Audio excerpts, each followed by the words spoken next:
Tell her to bring the cake out herself, Celeste Arden said, loud enough for half the ballroom to hear.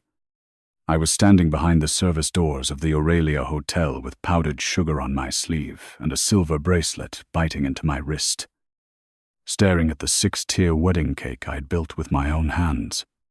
It was not just any cake. It was the cake I had once sketched at 2 a.m. on a napkin in our Brooklyn kitchen. Back when Preston Vale still kissed flour from my cheek and promised I would be his wife. Now the same design stood beneath crystal chandeliers for his engagement party with another woman.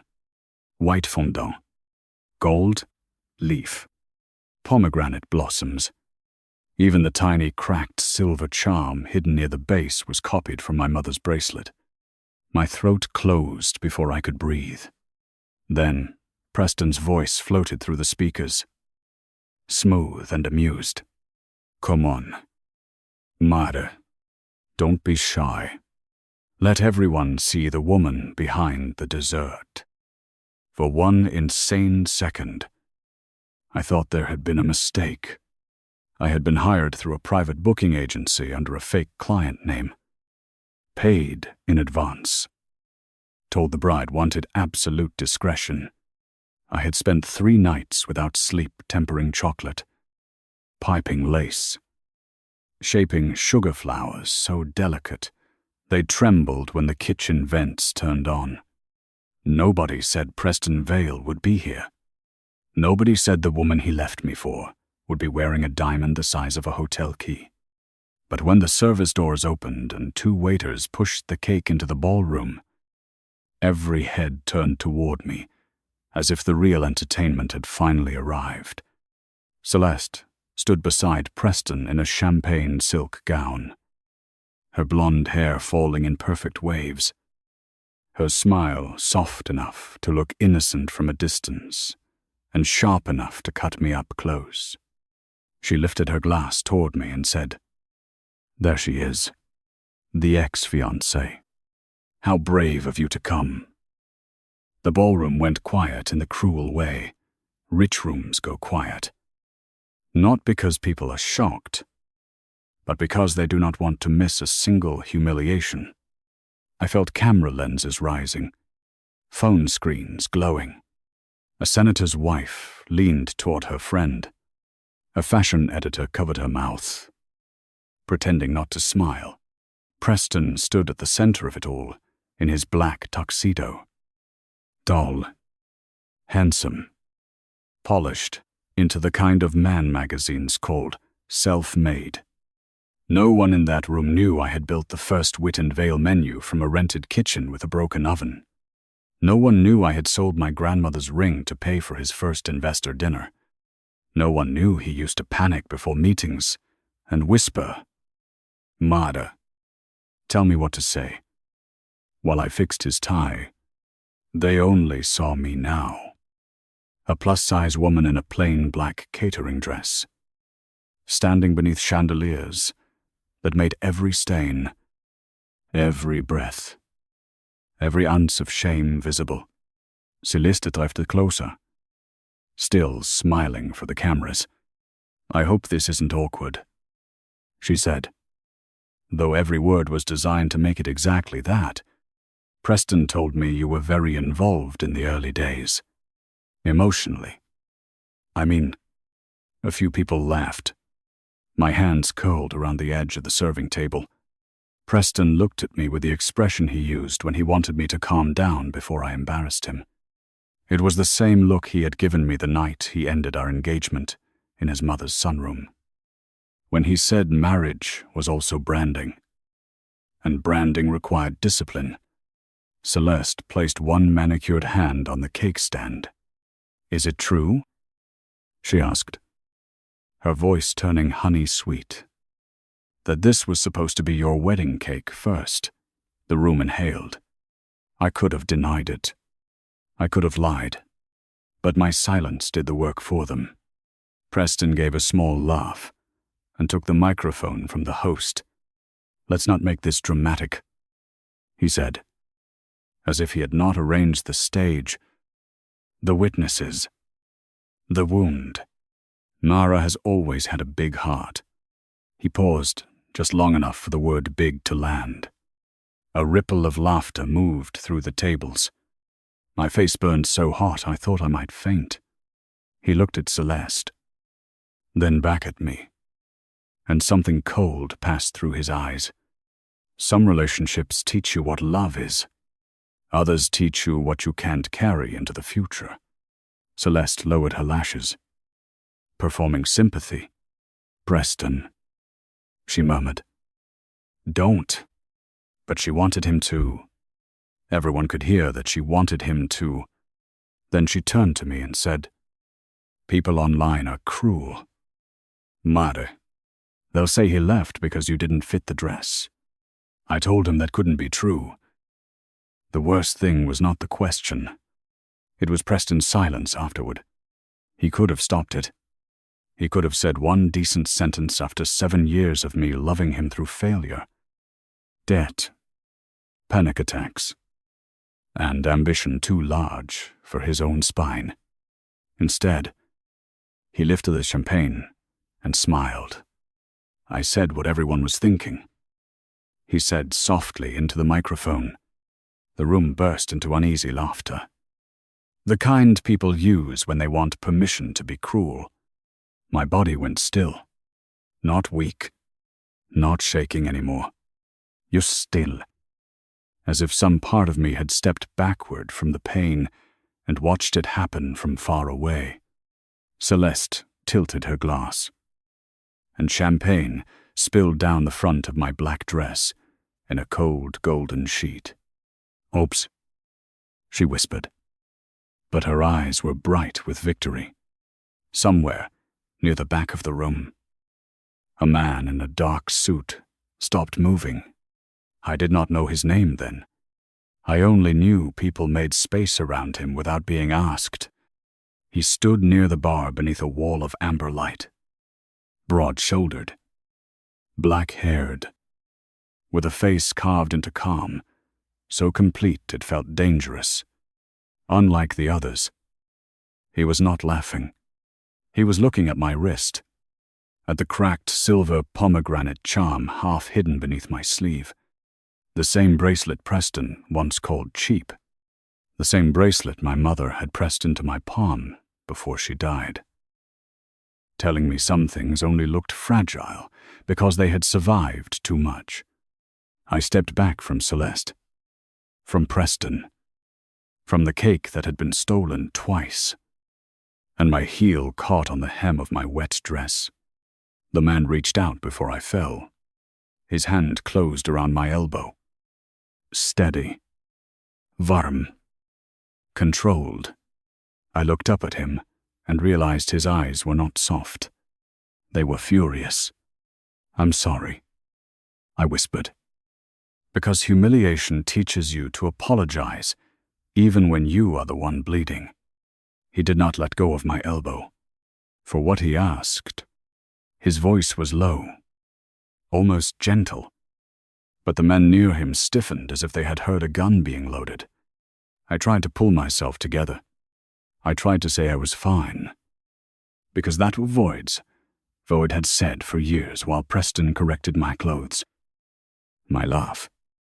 My portions. My place in his life. But the words that came out were smaller.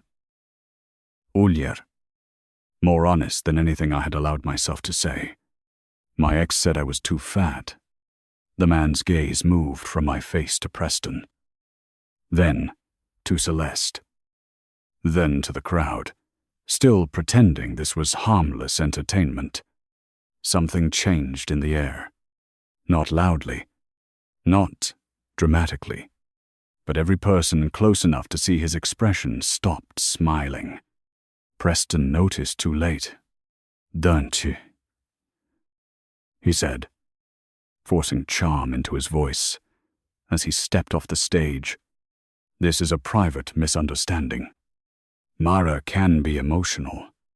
The man beside me did not look away from him. Don't you? I knew the name only because people in New York whispered it, after checking who was nearby.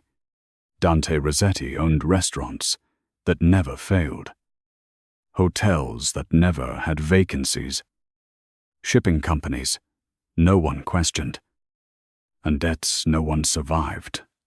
Ignoring, Preston's face had gone pale beneath his tan. Celeste's smile flickered for the first time. Dante finally released my elbow, but he did not step back. Instead, he walked to the stage with the unhurried calm of a man who knew every exit belonged to him. He took the microphone from Preston's hand. No one stopped him. No one even breathed loudly. Dante looked across the ballroom, then at the champagne dripping from my dress, and said, "No one leaves this room until I know who thought humiliating her was entertainment." The first thing Dante Rossetti did was not shout. That made it worse. He stood beneath the chandeliers with Preston's microphone in his hand, studying the ballroom as if every guest had become evidence. "Phones down," he said.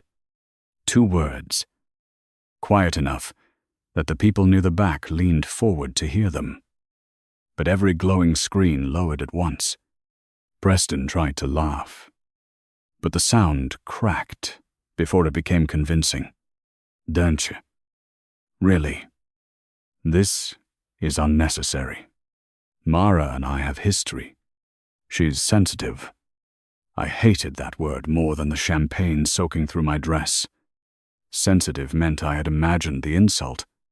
Sensitive meant Preston could cut me, then blame me for bleeding. Celeste stepped closer to him, her fingers tightening around his sleeve. "Mr.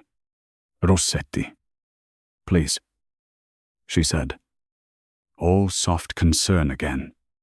We didn't mean to upset her. She came here voluntarily. Dante turned his head toward her, and for the first time that night, Celeste looked like she understood that beauty was not protection. I asked who thought it was entertainment.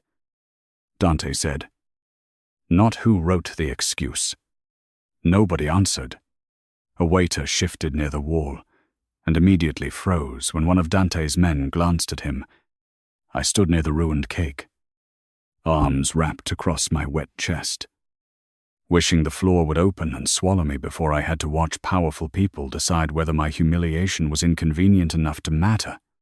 Preston lowered his voice and stepped close to Dante, trying to turn the scene private. "You don't want to get dragged into this. She has a pattern. She creates scenes, then cries victim. I tried to be kind after the breakup." Dante looked past him at me. "Is that true?" he asked. There was no pity in his voice. And somehow, that helped. Pity would have broken me. I swallowed and said, "I was hired to deliver a cake. I didn't know it was his party." Preston's jaw tightened. Celeste's eyes flashed. Just once, before she smoothed them back into innocence. Dante handed the microphone to one of his men and walked off the stage. "Then, the booking records will say that," he said. "The kitchen cameras will say that. The payment trail will say that." At the word cameras, Celeste's hand slipped from Preston's arm. It was small, almost nothing. But I saw it. Preston saw it too. "This is absurd," he snapped, forgetting the audience for half a second. You can't interrogate guests at an engagement celebration. Dante stopped beside the cake and touched one sugar pomegranate with the back of his knuckle, so lightly it did not break. "This is my hotel," he said. The sentence moved through the ballroom like a knife sliding under silk. A dozen people looked toward the Aurelia crest above the grand staircase, suddenly understanding why no manager had stepped in. Preston's mouth opened, then closed. Celeste went pale beneath her makeup. I stared at Dante, because I had spent hours in that kitchen without knowing the entire building belonged to the man now standing between me and the wreckage of my old life. The hotel security team arrived within minutes.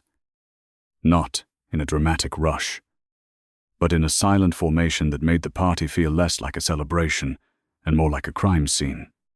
Dante ordered the event, ledger pulled, the service entrance footage preserved, and the private booking account frozen before anyone could alter it. I should have felt relief. Instead, shame hit me harder, because now everyone knew it was serious. Evelyn Vale appeared from the front table, diamonds flashing at her throat. Her face tightened into the kind of anger wealthy mothers call dignity. "Madre," she said, as if I were a stain she had asked housekeeping to remove. "You have always had a talent for making private pain public." I looked at the woman who once let me plan her charity dinners, write her speeches, and send flowers on her behalf when she forgot people's names. For 7 years, I had called her Mrs. Vale because she never invited me to call her anything else. "I didn't make this public," I said, my voice rough. "Your son did."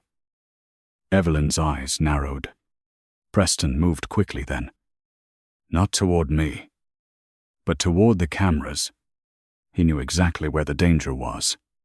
"Enough," he said, lifting both hands, like a man trying to calm a hysterical crowd. I apologize if my words were taken out of context.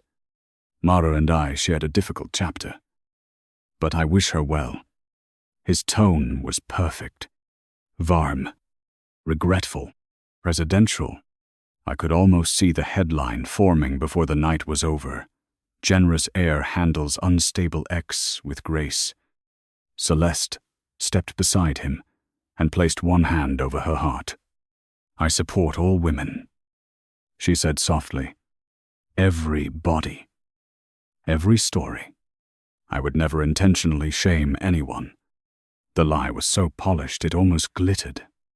Then she looked at me with tears shining in her eyes, and I realized she was not afraid of the truth. Not yet. She was already performing the version of the night she planned to sell by morning. Dante offered to have one of his drivers take me home, but I refused, because I could not bear the thought of leaving that hotel like rescued cargo. I changed in the staff locker room into a spare chef's coat and black pants, folding my ruined dress into a plastic garment bag with hands that had finally started shaking. When I stepped into the service corridor, Dante was waiting alone. He had removed his tie. Somehow that made him look more dangerous, not less. "You shouldn't go back alone," he said. "I've been alone since Preston decided I was embarrassing," I replied, before I could stop myself. His expression did not change, but something in his eyes sharpened. There are different kinds of alone. "Matter." Hearing my name from him startled me. "How do you know my name?" I asked. He glanced at my bracelet again, then away. "Tonight. From the contract. Before tonight. I'm not sure yet." It was a strange answer, and I was too exhausted to chase it. By morning, Celeste's version of the night had already won. A 22-second clip spread across gossip accounts before sunrise. In it, I looked flushed, wet, and furious beside the cake, while Preston's voice, carefully clipped, said, "Mara has always had a big heart." The champagne spill was cut to look accidental. Dante's warning was removed entirely. The caption read, "Ex-fiancé crashes billionaire engagement party, causes scene over wedding cake." By noon, strangers were calling me pathetic. Betrayal. 3 clients cancelled future orders. By 4, my landlord texted that he had received complaints about media attention near the building. Preston posted a statement at sunset. He wrote that he hoped I would heal privately and stop letting insecurity become cruelty toward others. 10,000 people liked it in an hour. I sat on the floor of my Brooklyn kitchen, still smelling sugar and champagne in my hair, reading comments from women who said I made plus-size women look desperate. The next blow came dressed as paperwork. A courier arrived with a cease and desist letter from Vale Hospitality, accusing me of misusing proprietary cake designs and attempting to damage the Wit and Vale brand, my own name. The first half of that company had been turned into a weapon against me. I read the letter twice before the words made sense. They claimed Preston had founded the company independently and that I had been a former contractor terminated for erratic conduct. My hands went numb. I called Lena Brooks because there are certain betrayals you do not believe until someone you love helps translate them. Lena had been there in the beginning. She had sat on milk crates with me in the old kitchen, labeling sample boxes while Preston practiced investor pitches I had written. She knew the truth. When she answered, her voice sounded thin and far away. Mada. Don't fight them, she whispered. You don't understand how bad this can get. Then help me, I said. It came out smaller than I wanted. There was silence on the line. Then a sound like Lena covering the receiver. When she came back, she was crying. I can't. The next day, I understood why. Preston held a press conference outside Vale Hospitality with Celeste at his side, and Lena standing behind them in a cream blazer I had helped her buy for her first corporate job. A reporter asked whether I had any legitimate claim to Wit and Vale. Preston lowered his eyes. The picture of reluctant honesty. Mara was important to my personal life once, he said, but the company was always mine. Then Lena stepped to the microphone. My heart began to pound before she spoke. Mara left voluntarily, she said, staring straight into the cameras. She struggled with pressure, and Preston protected her reputation for years. The room tilted around me. I had expected Preston's cruelty, Celeste's manipulation, Evelyn's silence. But Lena's voice was the last bridge I thought would hold. I turned off the stream before I heard more. For a long time, I just sat at my kitchen table with the cease and desist letter beneath my hand, and my mother's bracelet cold against my pulse. The hurt was not loud anymore. It was heavy. It pressed down on my ribs until breathing felt like work. Near dusk, someone knocked. I opened the door, expecting another courier. But Dante stood in the hallway, holding a plain black folder. He looked out of place under the flickering light. Too composed for my cracked stairwell. Too expensive for the smell of old paint and rain. I saw the press conference, he said. Congratulations. Immortade. You watched me get buried in high definition. He did not smile. No. I watched a frightened woman lie very carefully. I stared at him. Lena. He nodded. She used the phrase, left, voluntarily. That is legal language, not friendship language. I wanted to believe him, which made me angry. I don't need you to save me. Dante held out the folder. Good. Then don't let me save you. Let me show you where they hid the knife. Inside the folder were copies of the Aurelia booking records, payment transfers, and still images from the service corridor showing Celeste's assistant signing for the cake under a false company name. There was also a photograph of my bracelet, taken from security footage, the night of the gala, "Why do you care about this?" I asked. Dante's gaze moved to the silver pomegranate on my wrist. For a moment, the hard calm in his face shifted into something older. "Because I have seen that bracelet before," he said. "And because Preston Vale is not just cruel, he is careless with stolen things." Before I could ask what that meant, glass shattered behind me. We both turned. Someone had broken the rear window of my kitchen. Cold air rushed in. Drawers hung open. Recipe binders were scattered across the floor. The locked cabinet where I kept my last original notebooks had been emptied. On the work table, one old photo of Preston and me had been ripped in half. Behind the torn frame, tucked where only I would find it, was a folded scrap of paper in Lena's handwriting, pomegranate. "Don't trust the copy. Find the original." I read Lena's note until the words blurred. Pomegranate. Don't trust the copy. Find the original. It was the kind of message only she would know how to leave. Hidden behind a photograph, Preston would enjoy destroying because he believed sentimental things made women easy to predict. Dante crouched near the broken window. Careful not to touch the glass. While one of his men appeared in the alley below, as if he had been summoned by the sound alone. "They wanted the notebooks," Dante said. "Not money. Not equipment. Not even the laptop on your counter." I looked at the empty cabinet where 12 years of recipes had been stacked in black binders, each page stained with butter, lemon zest, coffee, Grief. They already stole the company.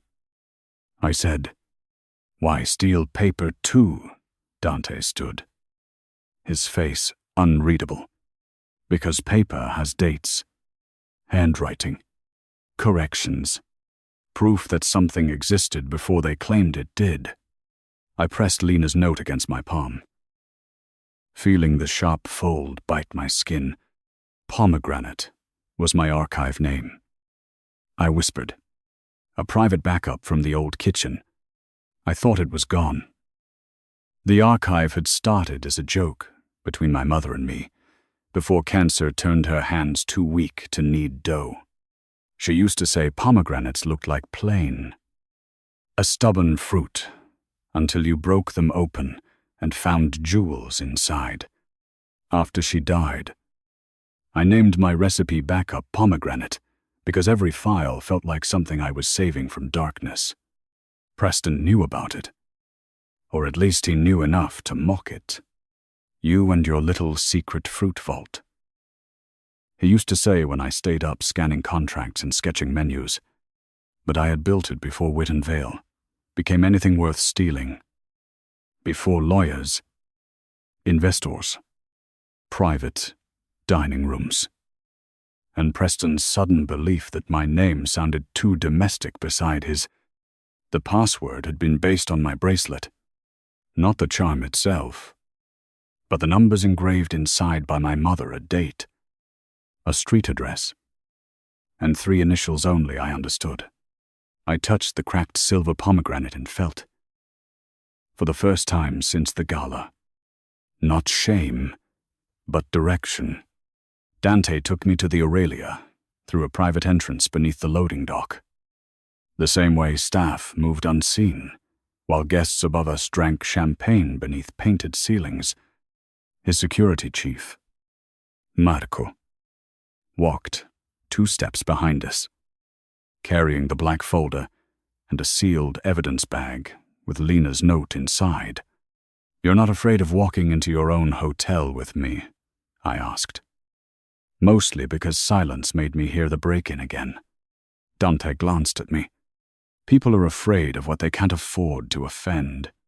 Tonight, that works in your favor." I almost laughed. That's a very Mafia thing to say.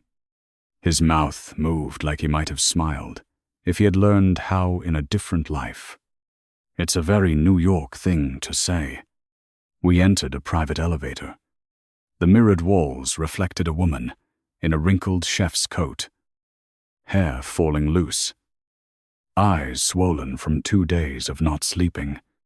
Beside her stood a man so controlled he seemed untouched by gravity. I wondered what he saw when he looked at me. Not beautiful. Surely. Not impressive. Then he said, "You look like someone who survived the first ambush." The security room of the Aurelia was colder than any kitchen I had ever worked in. Screens covered the wall, showing corridors, elevators, banquet halls, kitchens, stairwells, and empty ballrooms waiting for the next elegant lie. Dante dismissed 2 guards with a nod, then gestured for me to sit. "We'll start with the night of the engagement," he said. Then, older footage. I shook my head. Older footage, from when I only worked one event here years ago. His hand paused above the keyboard. 5 years ago, a private medical foundation gala. Do you remember a young woman collapsing near the dessert station? The memory hit so hard, I tasted almond and panic. A girl in a pale green dress. Swollen lips. A silver fork dropped on marble. A kitchen manager yelling that no one should touch her because liability was not covered. I remembered checking the ingredient cards and realizing the supposedly nut-free pastry cream had been switched. I remembered jamming an emergency injector into her thigh while everyone else argued about calling an ambulance. "That was your sister," I said. Dante's expression did not soften, but the room seemed to. "Sophia," he said. "She was 19. She would have died before the ambulance arrived." My chest tightened around an old anger I had never had time to feel. They blamed me afterward. The kitchen manager said I mislabeled the trays. I lost the job. Preston told me not to fight, because rich people don't apologize to temporary staff. Dante watched me for a long moment. I looked for the woman who saved her. The hotel had changed contractors. The records were altered. All I had was Sophia saying the woman wore a cracked silver fruit on her wrist. My hand closed around the bracelet. Suddenly his fury at the gala made terrible sense. It had not begun with champagne or a cruel joke. It had begun years earlier, in a room where I had saved someone important and been punished for it because I was easy to erase. Sophia Rossetti arrived an hour later without ceremony, wearing jeans, a wool coat, and no makeup except the faint shadow of exhaustion under her eyes. She looked at me the way people look at ghosts they had privately prayed to see again. "It was you," she said. I stood because I did not know what else to do. She crossed the room and hugged me before I could prepare for it. Not politely, not carefully, like someone closing a wound that had stayed open too long. "I remembered your bracelet," she whispered against my shoulder. "I remembered you telling me to breathe and calling me sweetheart, even though everyone else was screaming." I had no defense against that. Tears came fast, humiliating and hot. "I thought I ruined your life," I said. Sophia pulled back, gripping my hands. "You saved mine. My brother has been insufferable about finding you ever since." Dante looked away toward the monitors, but I saw his jaw tighten. For a moment, the Mafia boss was just a brother who had failed to say thank you in time. We searched backward from the night of the Foundation Gala into the system archives, then forward through old kitchen corridors, vendor files, and internal backups Dante's people had preserved when he bought the Aurelia. The first useful clip was not dramatic. It was grainy footage from a service hallway 3 years earlier, showing Preston in shirt sleeves outside a prep kitchen, holding my laptop while I cried into a towel. The audio was damaged, but Marco cleaned enough to catch Preston saying, "It's temporary." Mada. Investors trust a veil name. After the first round, "We'll put yours back everywhere." My breath stopped. There it was, the sentence I had repeated to myself for years to make betrayal feel like strategy. On the screen, younger me nodded, because younger me still believed love and business could share the same hand without one strangling the other. Dante did not speak. He did not need to. The room understood exactly what we were seeing, not romance, not confusion, but the first brick in a theft, built slowly enough to look like devotion. The second clip was worse. It showed Celeste Arden standing outside that same kitchen door, half hidden behind a floral installation, listening. At the time, she had not been Preston's fiancée. She was just the daughter of a media family, courting Vale hospitality for a future partnership. She heard him promise to restore my name. She heard me tell him the archive held the original recipes, contracts, and brand concepts. Then she stepped away, lifting her phone as if texting. She knew. I said. The words felt like falling through ice. Celeste had not stumbled into Preston's life after me. She had seen the loose thread years ago and waited for the right time to pull it. Dante leaned over the console. "Can you access Pomegranate from here?" I tried the old URL. Nothing. I tried 2 backup emails. Locked. Then, I turned the bracelet over, read the tiny engraving inside the cracked charm, and entered the sequence my mother had hidden beneath silver. The screen flashed once. Password expired. Recovery key required. I almost screamed. Dante's hand came down beside the keyboard. Not touching me. Just anchoring the moment. "What recovery key?" he asked. I thought of every system I had built when we had no money for proper security. Every childish safeguard. Every memory-based lock. Then I remembered Lena sitting beside me on milk crates, laughing as she said, "No one used actual questions honestly. Make the answer something only a traitor would forget." She had joked. The recovery prompt appeared. What did we name? The first cake that made them clap.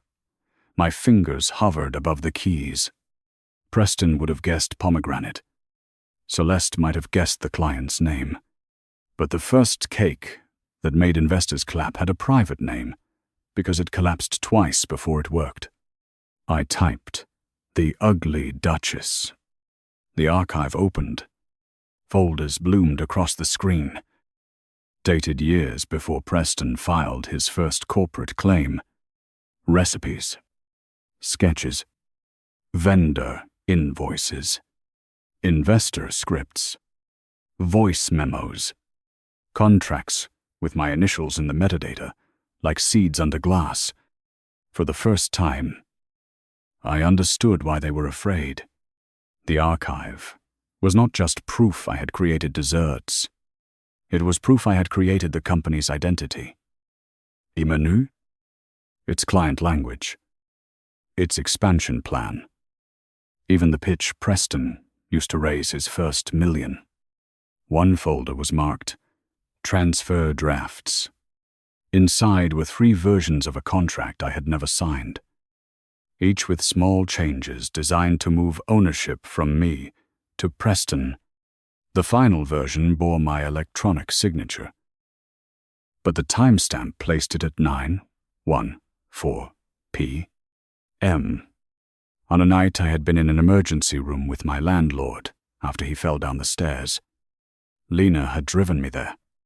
That was why she had said, "Don't trust the copy." She knew the signed version was impossible. Dante's lawyer, a gray-haired woman named Elise Moreau, arrived near midnight and reviewed the files with a stillness that made me hopeful and terrified. "This is enough to stop the merger," she said. "It may be enough to bury him." Across town, Preston and Celeste must have felt the ground move, because the next attack came before dawn. An article appeared accusing me of selling stolen Wit and Vale recipes to a rival restaurant group connected to organized crime. Dante's name was implied but not printed. By breakfast, Preston's lawyers filed an emergency injunction to prevent me from using company-owned intellectual property.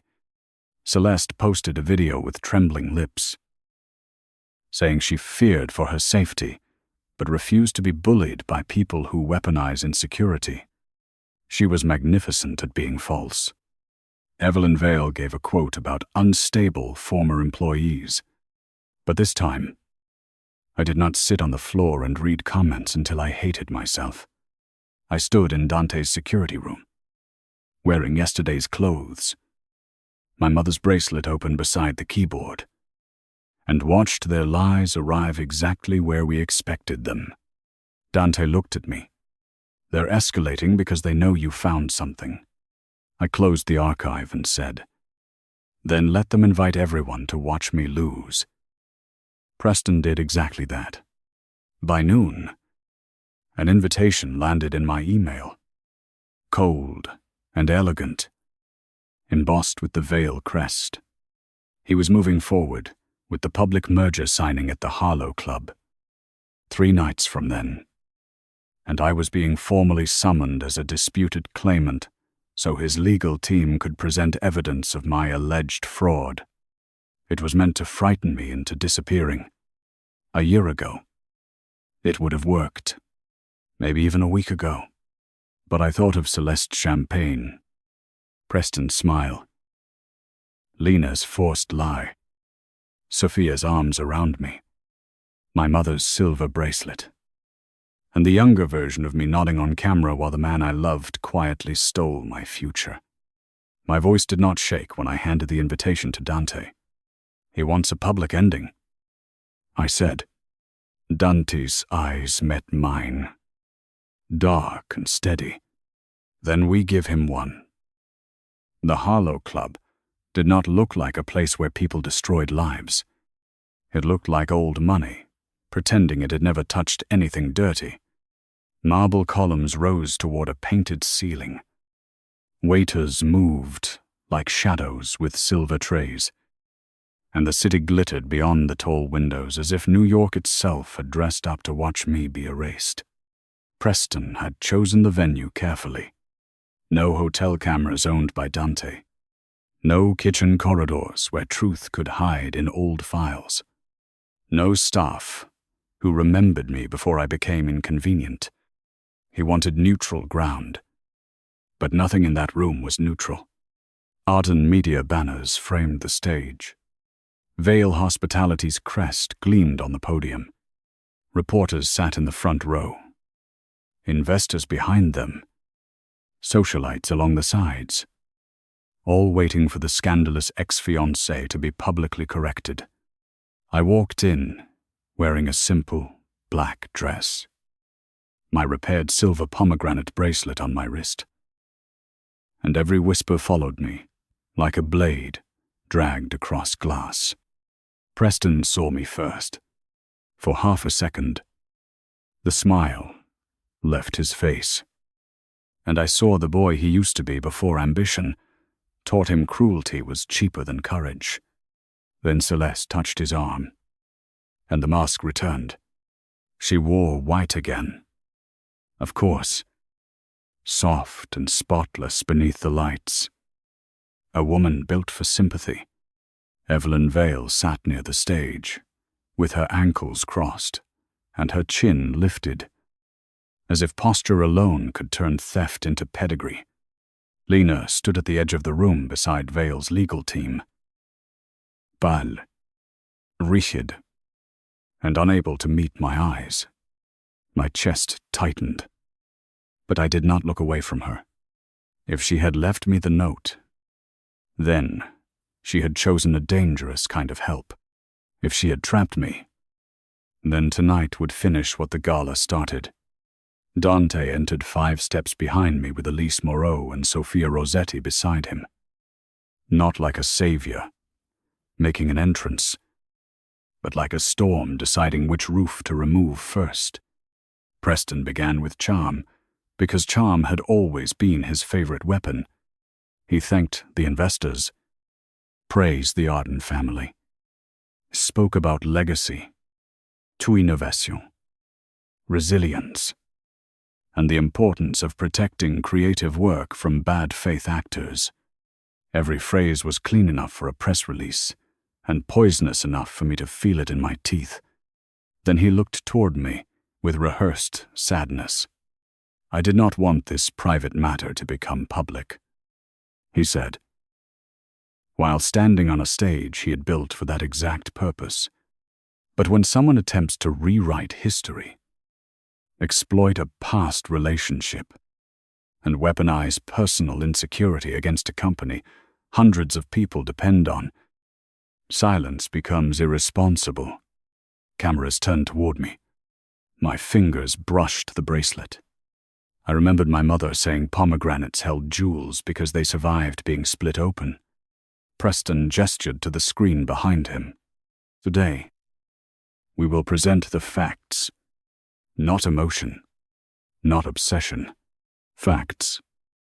The first document appeared on the screen, a transfer agreement bearing my electronic signature.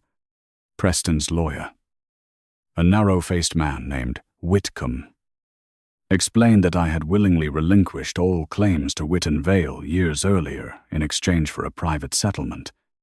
The second slide showed selected messages between Preston and me after our breakup, edited to make my pleas for unpaid invoices look like romantic desperation.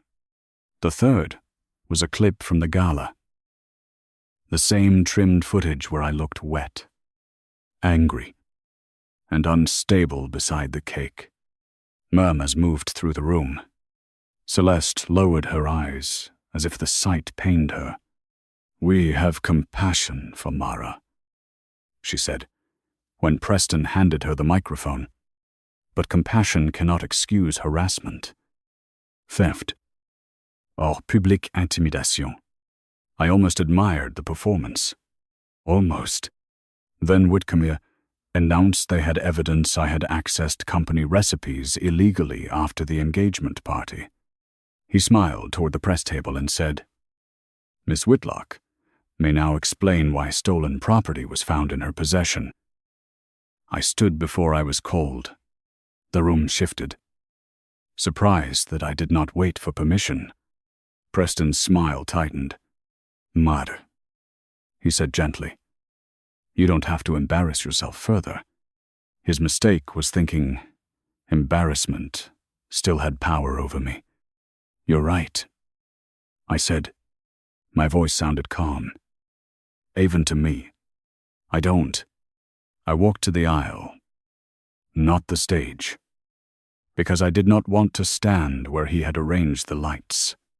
"Before your lawyer continues, ask him to zoom in on the timestamp of that transfer agreement." Whitcomb frowned. "This is not a courtroom. Elise Moreau rose bécidante." "No," she said, "but your client invited press, investors, and a disputed claimant to a public presentation of allegedly legal documents. So let's be precise." The screen zoomed reluctantly. "Devet P. M."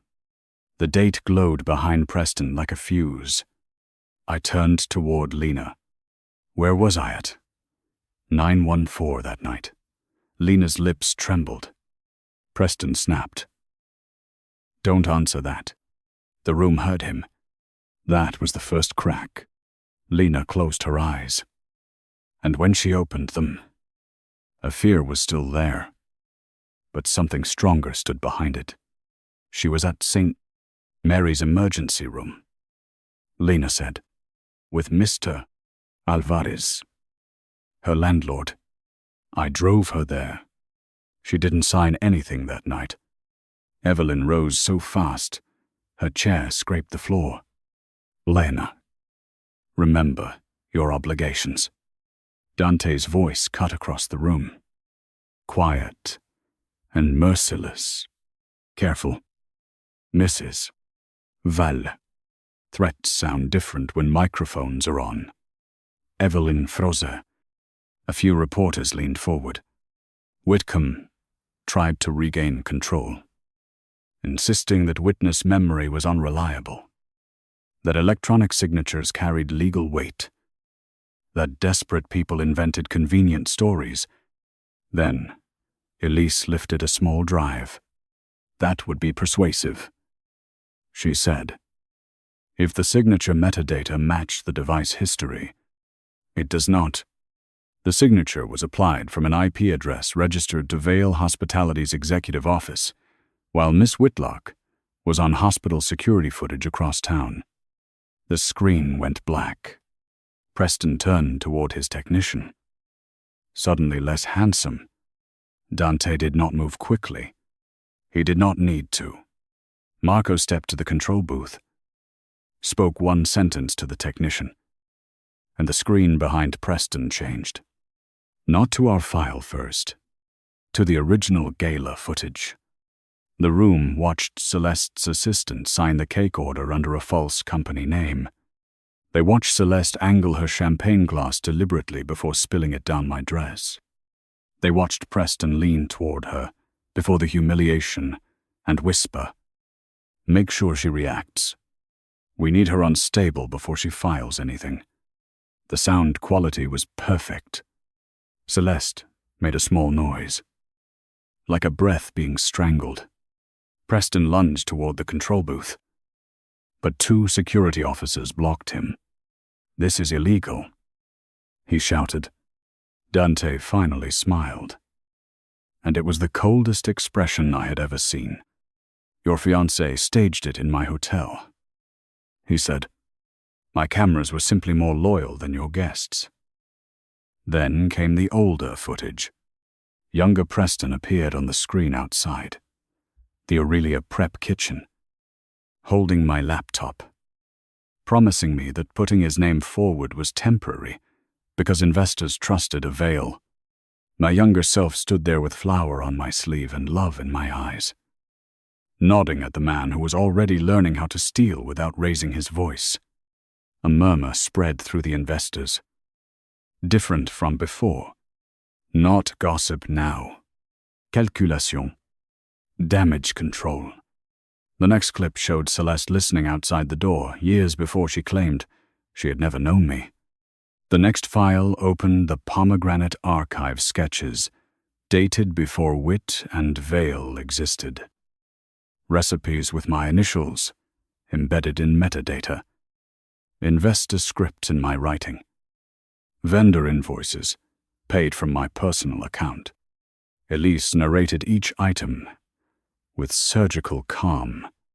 The brand language. Menu architecture. De client acquisition plan.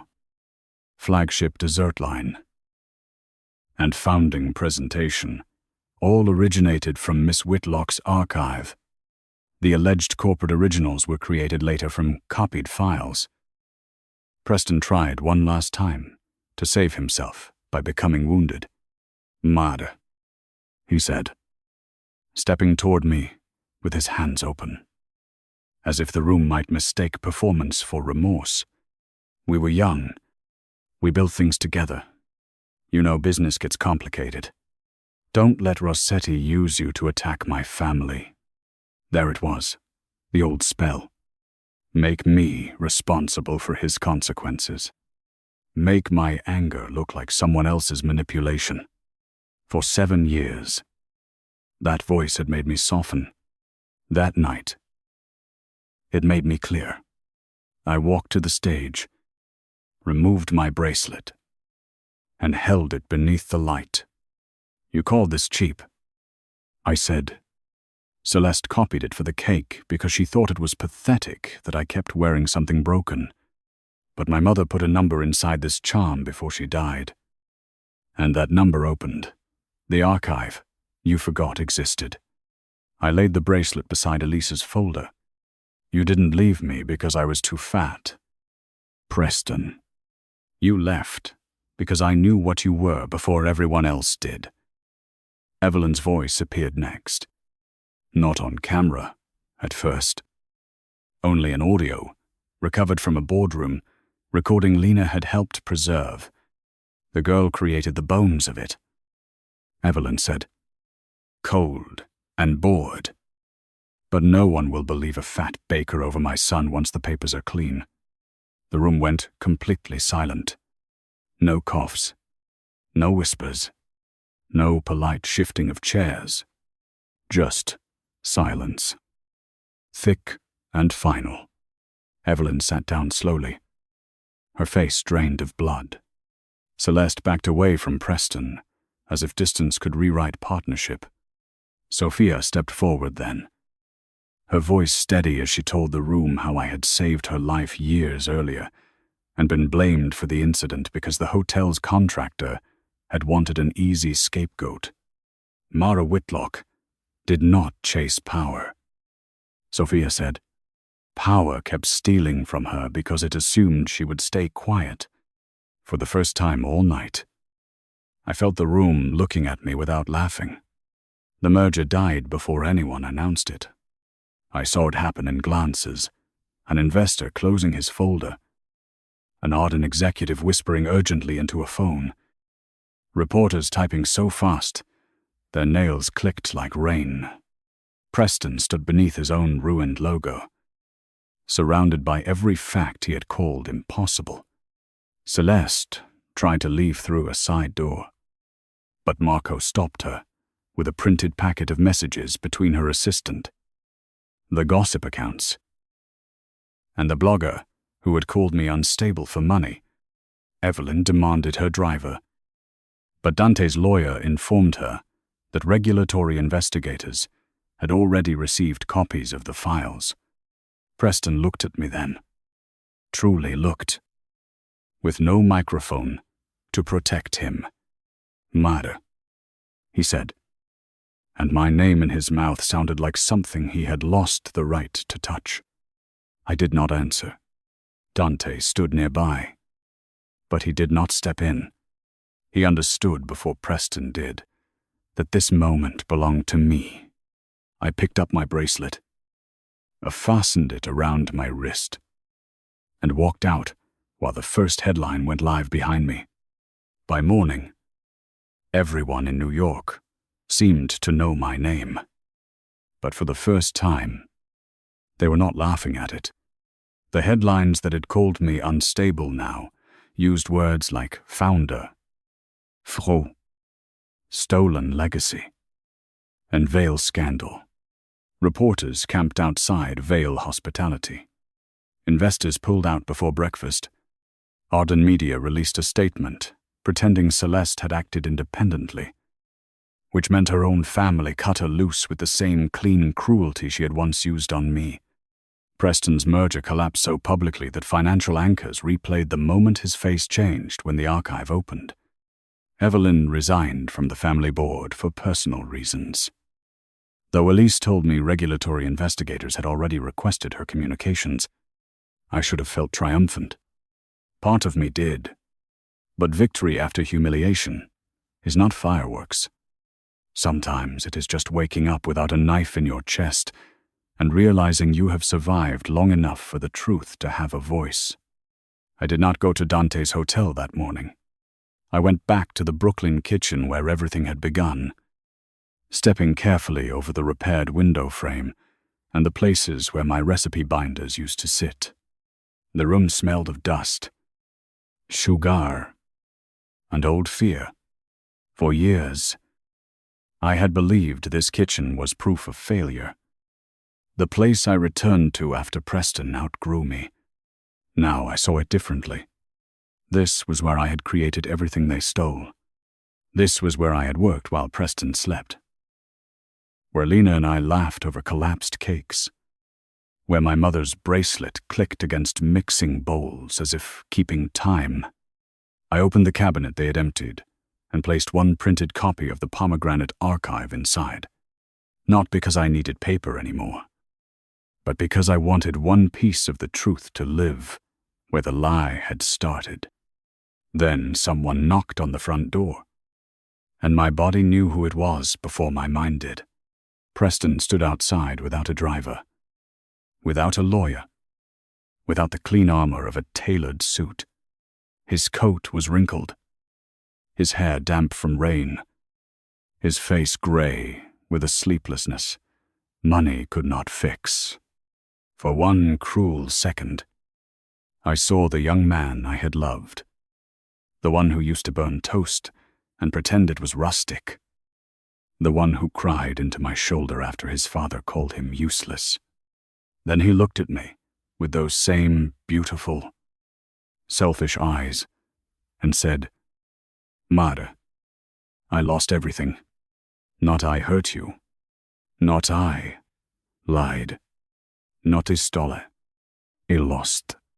That was Preston, even stripped bare, still standing at the center of his own tragedy. I let him in because I wanted to know if regret could sound different when no one was recording. He looked around the kitchen, at the old oven, the cracked tile, the work table where he once promised forever, and whispered, "I never thought it would go this far." "You mean you never thought I would be believed?" I said. He flinched, and I knew I had named the thing he was most ashamed to admit. Preston rubbed both hands over his face. I was scared. He said, "My family expected something from me. Investors wanted a face they could trust. You were better than me. Mare, you always were. And I hated that I needed you." His voice broke, but I no longer confused brokenness with honesty.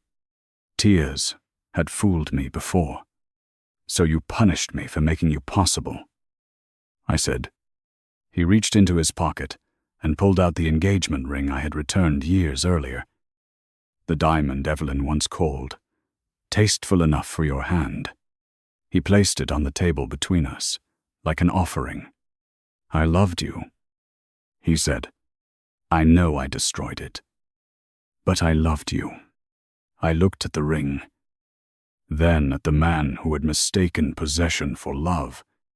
"No, Preston, you loved who I made you feel like you could become. But when I became proof that you hadn't done it alone, you chose to erase me." He cried then, really cried. And years ago that would have undone me. I would have moved toward him, soothed him, carried his guilt, because I knew how heavy it was. That morning, I stayed still. "I can tell the investigators you cooperated," he said desperately. "I can sign whatever you want. I can say publicly that you built Witten Vale. Just please, don't let them take my mother's house. Don't let them prosecute me."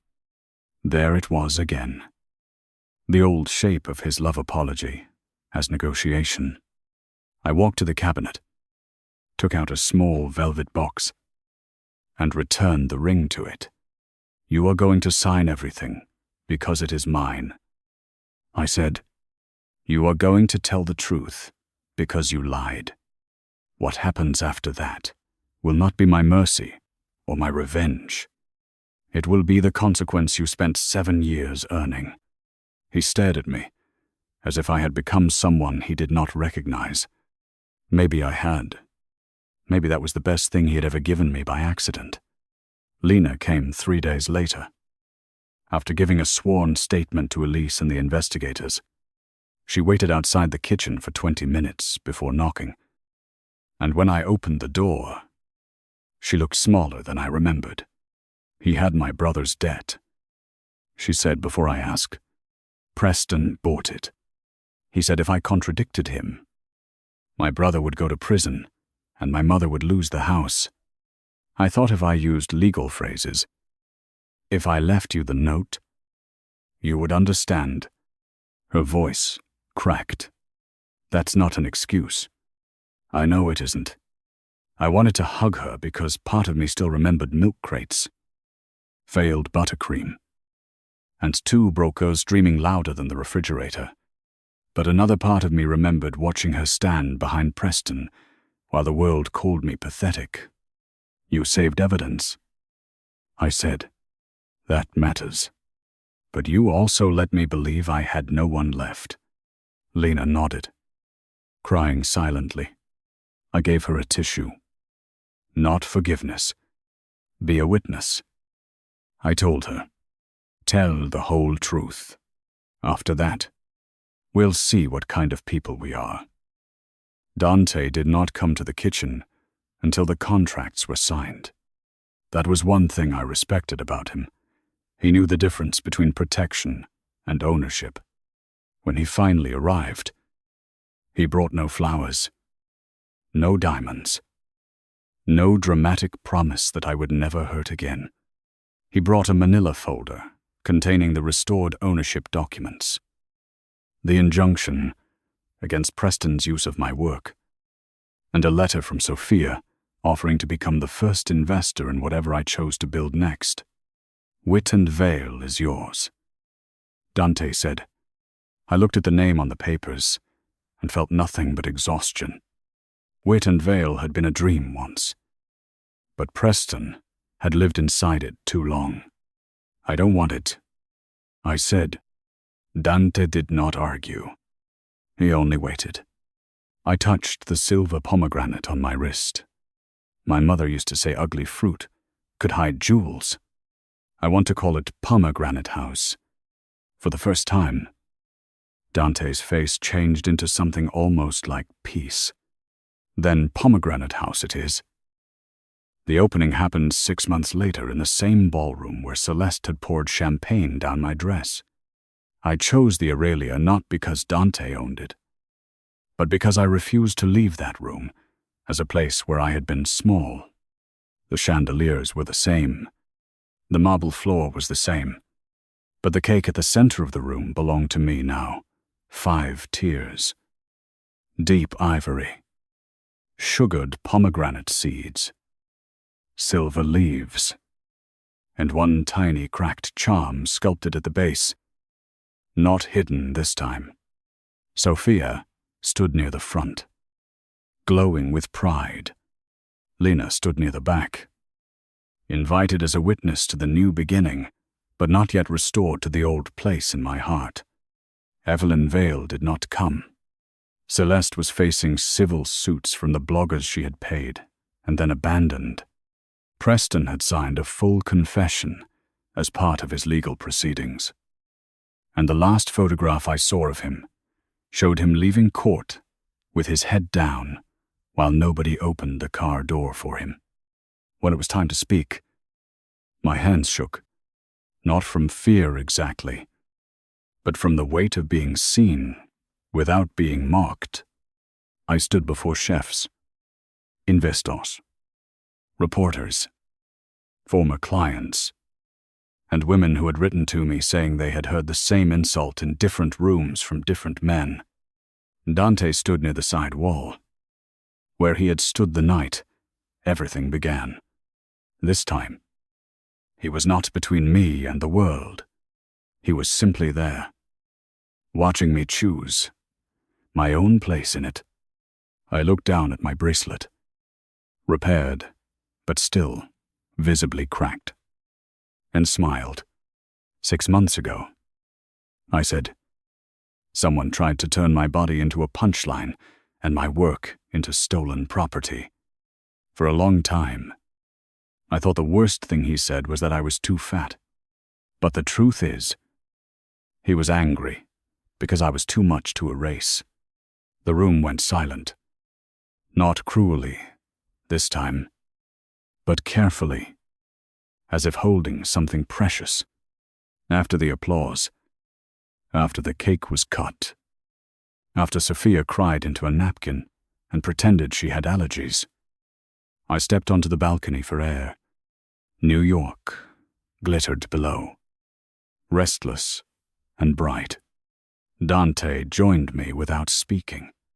For a while, we stood side by side, letting the noise of the party soften behind the glass.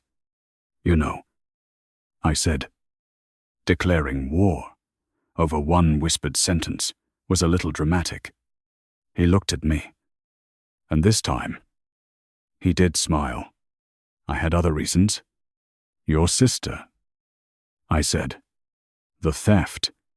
He nodded, then added, "And because when you whispered it, you sounded like someone who had been carrying a verdict she never deserved." My throat tightened, but it did not hurt the way it used to. "I'm not ready to be rescued," I said. Dante's gaze stayed on the city. "Good. I'm not asking to rescue you." He turned then, steady and patient. "I'm asking if I may stand nearby while you keep proving they were wrong." I looked back through the glass at the room, at my cake, my name, my life returned by my own hand. Then I looked at Dante and said, "Nearby is a good place to start."